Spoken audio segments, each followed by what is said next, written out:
Hello, welcome to the build guide for the Krogan Mercenary, that class that you probably never see anybody use, and also your answer to the why don't powers do any damage question. Strangely enough, in this game, a Krogan is the character that can do the most damage with powers. So, not really sure why they decided to go that route, but there you have it. We're going to be using our Flamethrower. It's what this character has that's unique to it. Nobody else has it, and it is seemingly the highest damage power in the game. So the way we're going to spec it out is that in rank 4 we're going to take damage. You could take recharge speed and it wouldn't be the worst thing ever, but I like to hit hard when I use it, so I'm going with damage.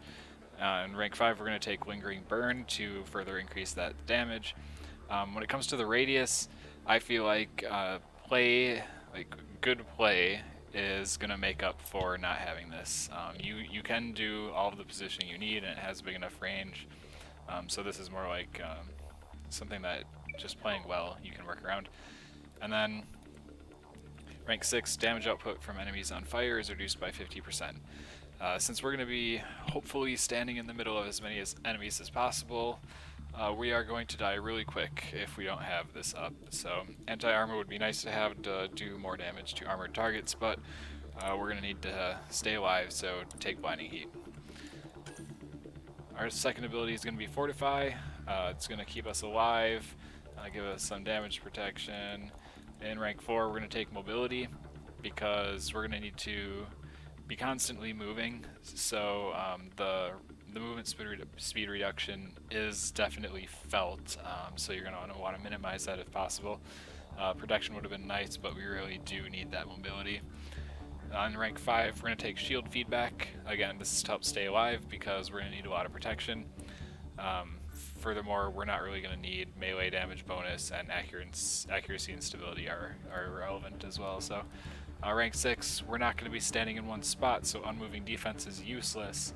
But Explosive Purge is alright. The damage is okay, it's not spectacular, but the stun is definitely useful. So that's kind of what you're going to be using it for, is just a little bit of extra damage and a stun.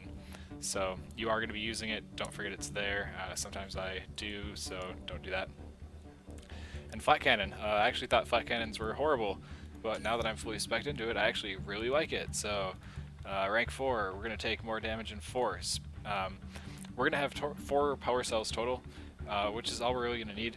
6 is cool, but like, I mean, you can make do with 4 because that's what you're going to get from ammo crates, and even though you get more from your resupply consumables, just running around to ammo crates is all you're going to really need, and 4 is enough. So take the extra damage, you'll like it. And then in rank 5, we got a choice between more damage against armor or 2-second stun. Definitely take the stun. It's super useful. It's going to help you stay alive. It's going to help your teammates stay alive. It's sweet. Take the stun. So rank 6, more shrapnel explosions versus damage over time.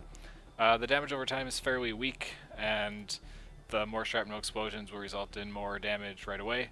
So I really feel like it's a pretty clear cut here. Like I don't feel like there's a good case for Shredder. So Flak is definitely the better option there. Munitions training, this is going to boost our powers in our weapons.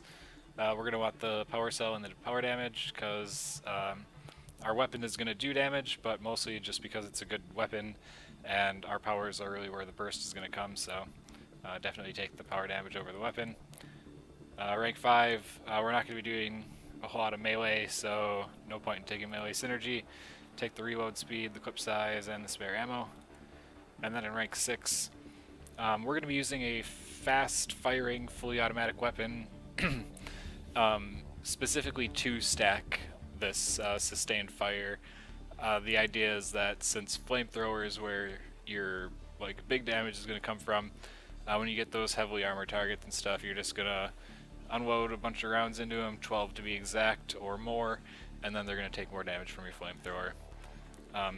If you were using like a sniper or something on a different class, this is where precision might be better.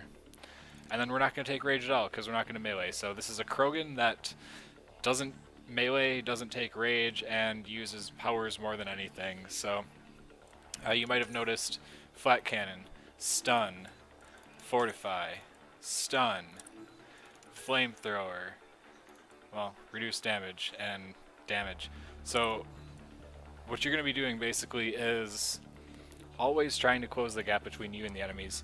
If the enemy's at range, you can use Flak Cannon to stun them so they're not attacking you as you move up to them, and then you flamethrower them. You want to have as many enemies as possible hit by your flamethrower, so try and jump in the middle of a bunch, hit everything. You don't need to hold the flamethrower on the enemy, just pass it over them. Just make sure you get every enemy on fire. The burn over time is actually going to be the bulk of the damage that this does, so don't worry about your sustained even though it's higher. Don't be fooled by the bigger number there. The burn over time is the key. So look for big clusters, stun them with Flak Cannon, flamethrower them down. The flamethrower will do the momentary like stagger stun thing, but then they will start shooting you.